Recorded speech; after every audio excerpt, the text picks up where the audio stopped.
And the two that had the labor, they were cesareans, but they were born at the time that they had already chosen. They had set the labor off. Those two are much more direct people, much more decisive. They know where they're going, they know what they're doing. But the two who were, the time was chosen for them, they have not really lacked direction, but have come back to me and said, do you think this is the right thing I'm doing? Well, the other two don't ask. They just automatically pick up and do. See, the difficulty with astrology is that there hasn't been much material on it. I know. And we're born into ignorance of it. And it takes a certain maturity of emotion, of intellect, of a reality of life to know that we do go through changes before you begin to look for other answers, before you begin to respect nature very much. But science tends to, out of ignorance, criticize and judge astrology prematurely. Don't you think that's changing now with the work that Charles Harvey is doing? Partly. There's two sides of astrology. Astrology is a language that includes both objective scientific realms and subjective personal realms. It includes the two. And science today more or less says it's one or the other. Either you're into psychology or you're into science. But there's a magic between integrating the two. It doesn't necessarily mean there's a distinction. I'm trying to get onto a topic of the idea of twins, because science will say, well, astrology can't be real because twins are born a minute or two apart and there's no difference. Actually, twins are born a minute or two apart, or 8 minutes apart, but there is a remarkable difference. What happens? Those two beings, for most purposes, have basically the same chart. However, there are very subtle differences in the degrees of the horizon that make tremendous difference in symbolism and in the natures. But even allowing for two twins born by cesarean and they're a half a minute or a minute apart, okay, that fast, there are still these differences. Yet those people have the same potential chart, the same blueprint that they're working with, and from that moment they're going with the same potentials. Now, it makes you think, how can twins be so different? What happens if you put two people that are the same in the room? I mean, two magnets that are the same don't exactly fit together too easily. That's right. The two ends don't fit. There's a pushing apart. So what happens is, one takes the aggressive dominant factors, one takes the introverted factors. One bases their life on aggression and action, and the other bases it on receptivity and understanding and non-action. And you have the extrovert and the introvert. And you can watch this polarity. So one will take the sun, the other will take the moon, to accentuate as the main principle in their life. One will look for a purpose, and one will hold on to the past. Yes. In various degrees. And you'll see they divide up the chart and the potentials. The timings in their life are the same. But one will take the initiative and get married. Another may not get married for another 15 years or for 10 years. Yet there's an uncanny link. The one will know that the other is going to get married. Yes. The one will know that the other is being sick, or that the other is... This link becomes so psychically close. Like, the one unique thing in life is that, and here's where we see the difference between male and female, is that the male can experience, the female can experience two souls in one body. The male cannot. Cannot. Except we all experience that to get here. So yes. Just before we get here, we feel we've been totally one with someone else, our mother, right? So we're born into the world and we look for that togetherness again, and we can't find it outwardly.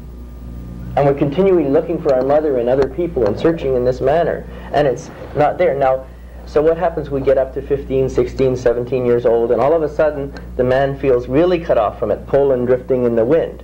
And the woman all of a sudden is caught in a position where everyone else is expecting her to be fixed in that position and providing that, and it's equally as frightening. That's true. And this is where you see the greater distinctions between the sexes coming up. And these have to be considered in an astrology chart. I find that very interesting because I have a twin brother and sister, and they're born 17 minutes apart. And they were born August 14th, so they're both Leos. But they have the moon in Capricorn.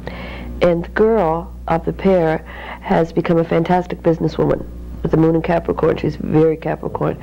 And the boy, the man, married now, has had all the Leo problems. He's had rheumatic fever at 17. She left home and went to work in Toronto at 17. He went in the hospital and had rheumatic fever at 17. And it's just been like, she's done all the dramatic things of the Capricorn, and he's had all the difficulties of the Leo, difficulties finding his ego, wanting to know what kind of work he wanted to do, just constant problems in his life with what he wants out of it. And just lately has really come into his own, but they've turned that 28 years old, which, you know, you really see the What Leo often happens change then. with twins is that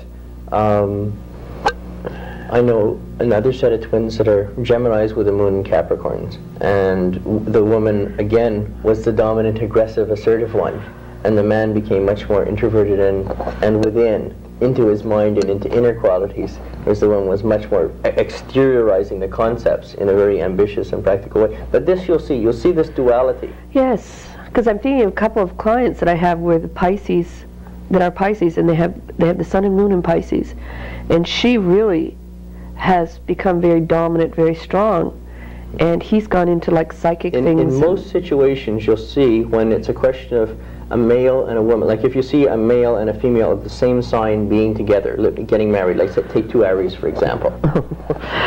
You want war. Almost always, it will be the woman that dominates.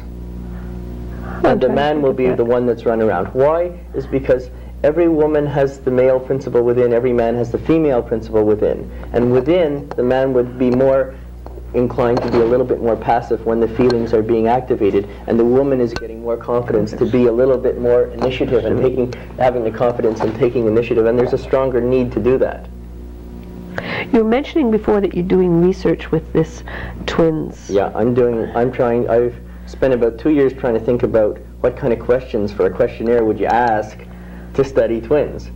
And really it's going to involve quite a few years of work and a few different layers of this. But what I'm doing right now is I'm trying to collect birth dates and times of twins with a small history, and that I have a form made out for it. So if anyone is interested or is a twin and they send me that, I can't promise I'll send you something back on your chart right away, but I can, if I do something, I get a book done, or when the research is done, I'll definitely let you know. And if I do use your chart for anything, I would give you copies of what, or make them available to you for what would be done. But it's a long-term project. But if you're interested in helping out and you are a twin or you know of some twins, you could just drop me a line and I'll send you a form to fill out and we can take it from there.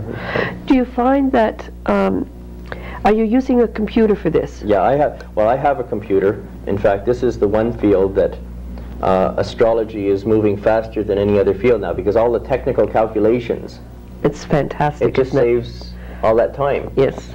So I've had a computer for a couple of years, and I've been working on my own programs, and I hope to have some things sorted out where this can be statistically analyzed.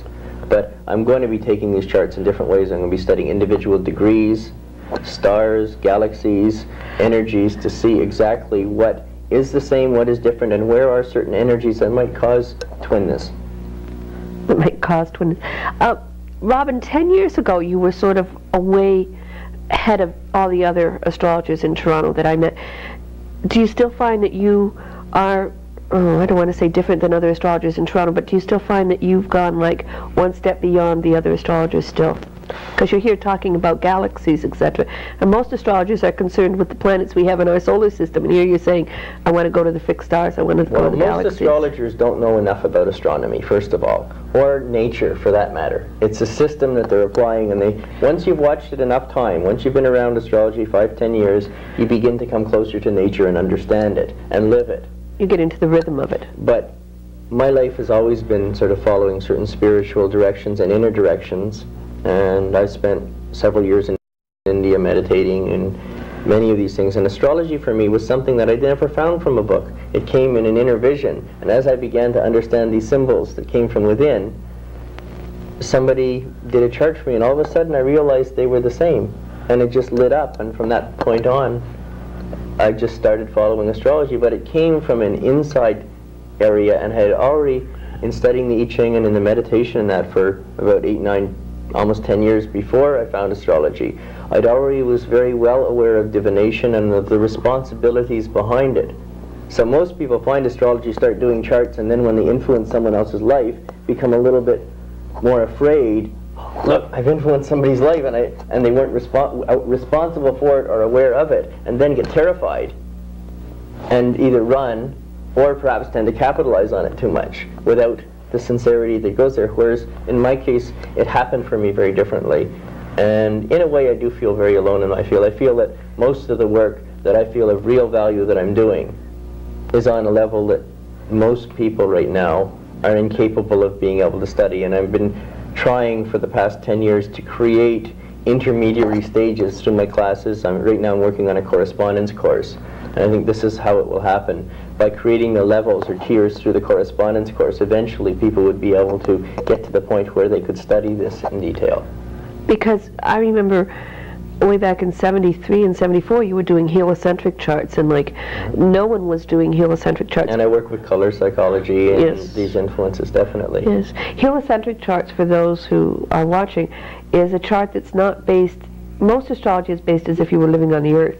Robin went one step farther, like 10 years ago, in that he was basing the charts on as if you were just in the sun. Yeah, looking from the astronomical viewpoint is looking at the whole solar system, and is there anything in the solar system that is, how I got into this, is there anything happening in our lifetime that is very unique, that is going to cause a holocaust or a cataclysm or the end of the world? Is there some unique thing? So I started looking at this overview, and I started looking at the planets over a couple of hundred years and doing charts every 4 months, and this is basically what I did. I did the charts for every 4 months. Now I have them for a year. Now I have them 8 for each year.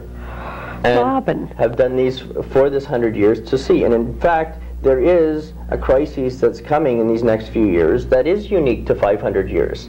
That is very unique, and it happens between 1982 and 84. We started to feel it this December, and it came in with the Reagan being elected, and with John Lennon being killed, and with the Iranian hostage episodes. This was the beginning of this buildup of pressure. It's basically an inflationary cycle, and the buildup of détente and forced diplomacy. That's the Pluto and Libra.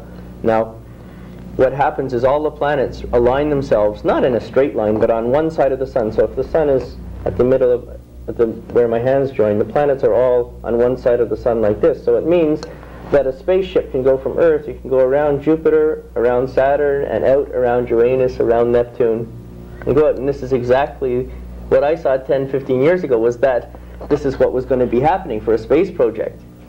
It would be the obvious thing, and in fact it has happened. Yes, because the space shuttle has gone up, and we now can do this sort of thing. Now what happens in what's happening in terms of this unique time? This is what I'll be doing in this lecture on April 24th. On April 24th at the Y in Hamilton.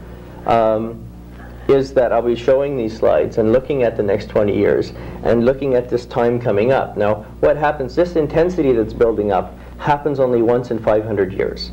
The last time it happened, America was discovered, and the first books were printed in English.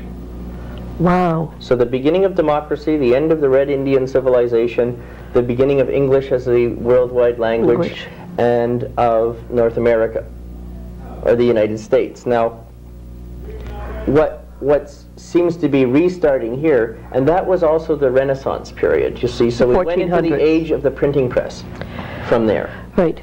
This time we're going into the age of the computer, and we're jumping a quantum jump. Like the printing press jumped a quantum jump out of the Dark Ages, the computer is just doing another quantum jump on a whole nother level. We're entering a whole different age where the written word is almost going to be non-existent. Where people are going to not be so literate. They're going to be perceiving and learning in different manners. We will be going into a time where democracy will no longer be, where we'll have, and that's very shortly, we will not have a system of democracy as we know it today. As we know it. You know, it will be much more socialistically oriented, or much more group oriented, or it's like a little, how would I say it? It's almost like a balancing between the two systems. Like the Eastern systems, the communistic systems have gone too far in one way, and ours is sort of a little top heavy the other. And it's being forced by the fact that our environment is so messed up that we can't afford to mess it up anymore. And every bit of plutonium on the planet means that we have more strongly regulated lives. Every bit of space programs we have means our lives get more regulated. So what we will be losing is more individual freedoms, and outwardly, but we'll gain them in inner perceptions and spiritual and psychic and telepathic things. We'll have, those who have these things are very rich in these times, and will be able to be the expansive ones. Yet, it's not the easiest of times. I don't think we're going to have the end of the world in the next